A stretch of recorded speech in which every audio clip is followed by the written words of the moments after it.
নমস্কাৰ। এই মুহূৰ্তত আহি পৰিছে অসমবাসী ৰাজ্যখনে কেইবাটাও গুৰুত্বপূৰ্ণ খবৰ। অসমৰ লাখ লাখ ধনী দুখীয়া পৰিয়ালৰ বাবে এটা ডাঙৰ খবৰ। অৰ্থাৎ যিসকল মহিলাই এতিয়ালৈকে অৰুণোদয় ধন পোৱা নাই তেওঁলোকৰ বাবে এটা ভাল খবৰ। অৰ্থাৎ যিসকলে পূৰ্বৰ পৰাই অৰুণোদয় ধনসমূহ পাই আছে, যদি কিবা কাৰণত এই মাহৰ ধনটো এতিয়ালৈকে পোৱা নাই তেনেহ'লে তেওঁলোকে কি কৰিব লাগিব। লগতে মুখ্যমন্ত্ৰী ডক্টৰ হিমন্ত বিশ্ব শৰ্মাই অৰুণোদয় আঁচনিক লৈ কৰিলে বৃহৎ ঘোষণা। গতিকে ভিডিঅ'টো সম্পূৰ্ণ চেষ্টা কৰক, ভালদৰে বুজি লওক। তো বলক ভিডিঅ'টো আৰম্ভ কৰোঁ। আৰু আজিৰ প্ৰথমটো খবৰ হৈছে ৰাজ্যৰ লাখ লাখ মহিলাৰ বাবে এটা ডাঙৰ খবৰ।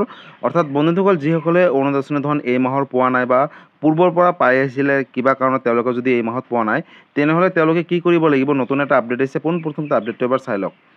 অৰুণোদয় আঁচনিৰ পৰা আপুনি বঞ্চিত হৈছে নেকি? প্ৰকৃত হিতাধিকাৰীসকলে আকৌ কৰক আবেদন। 30 জুনৰ পূৰ্বে আবেদন কৰাৰ আহ্বান জনাইছে মুখ্যমন্ত্ৰী ডক্টৰ হিমন্ত বিশ্ব শৰ্মাই। গতিকে লাখ লাখ পৰিয়ালৰ বাবে এটা ডাঙৰ খবৰ।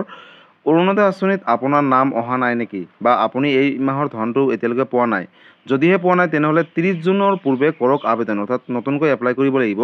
মুখ্যমন্ত্ৰী ডক্টৰ হিমন্ত বিশ্ব শৰ্মাই দিলে সোণালী সুযোগ লাখ লাখ মহিলাৰ বাবে। অৰুণোদয় আঁচনিৰ পৰা বাদ পৰা মহিলাই নতুনকৈ 30 জুনৰ পূৰ্বে আবেদন কৰিব লাগিব। লগতে যিসকল মহিলা অৰুণোদয় আঁচনিৰ পৰা বঞ্চিত হৈ আছে সেইসকল মহিলাৰ বাবে এটা ভাল খবৰ।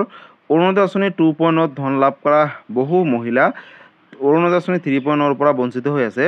বহু যোগ্য হিতাধিকাৰীসকলৰ নাম এতিয়াও তালিকাত নাই বুলি ঘোষণা কৰিছে মুখ্যমন্ত্ৰীগৰাকীয়ে। 30 জুনৰ আগতে তেওঁলোকক আবেদন কৰিবলৈ আহ্বান জনাইছে।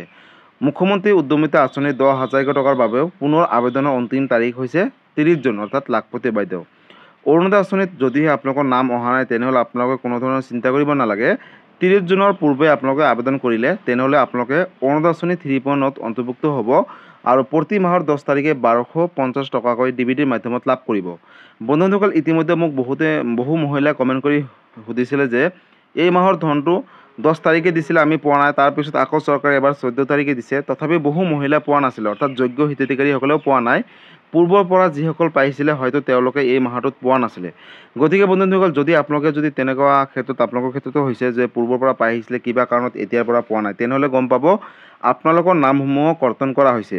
আৰু তাৰ বাবে আপোনালোকে 30 জুনৰ পূৰ্বে অৰ্থাৎ এই মাহৰ 30 তাৰিখৰ আগতে আপোনালোকে নতুনকৈ আবেদন কৰিব লাগিব অৰুণোদয় আঁচনি 3.0। আৰু যিসকল মহিলাই অৰুণোদয় আঁচনি 3.0 আবেদন কৰিব তেওঁলোকে প্ৰতি মাহৰ 10 তাৰিখে লাভ কৰিব 1250 টকাকৈ ডিবিটিৰ মাধ্যমত। গতিকে বন্ধুসকল, পলম নকৰি অতি শীঘ্ৰেই আপোনালোকে নতুনকৈ অৰুণোদয় আঁচনি 3.0 আবেদন কৰক আৰু প্ৰতি মাহে অৰুণোদয় আঁচনিৰ টকাসমূহ লাভ কৰক। আৰু বহু মহিলাই কমেণ্ট কৰিছে যে আমি যোগ্য হোৱাৰ পিছতে পোৱা নাই। তাৰ কাৰণ এইটোৱে হ'ল আপোনালোকে অৰুণোদয় আঁচনি 3.0 আবেদন কৰা নাছিলে। কাৰণ মুখ্যমন্ত্ৰী ডক্টৰ হিমন্ত বিশ্ব শৰ্মাই ঘোষণা কৰিছিলে যে যিসকলে পূৰ্বৰ পৰা পাই আহিছিলে তেওঁলোকেও নতুনকৈ অৰুণোদয় আঁচনি 3.0 আবেদন কৰিব লাগিব। যিসকলে কৰিছিলে তেওঁলোকে পাই আছে আৰু যিসকলে কৰা নাছিলে তেওঁলোকক পুনৰ কৰিবলৈ আহ্বান জনাইছে। গতিকে এই ভিডিঅ'টো লাখ লাখ মহিলাৰ বাবে এটা অত্যন্ত জৰুৰী খবৰ। লগতে এই ভিডিঅ'টো আপোনালোকৰ সকলো মহিলাৰ মাজলৈ শ্বেয়াৰ কৰি দিব, যাতে এই ভিডিঅ'টো চাই সকলোৱে অৰুণোদয় আঁচনি 3.0 আবেদন কৰিব পাৰে 30 জুনৰ পূৰ্বে, আৰু সকলোৱে যাতে প্ৰতি মাহৰ 10 তাৰিখে 1250 টকাকৈ লাভ কৰে। গতিকে বন্ধুসকল, আজি আছিলে এইটো এটা ইনফৰ্মেটিভ ভিডিঅ' আৰু গুৰুত্বপূৰ্ণ খবৰ।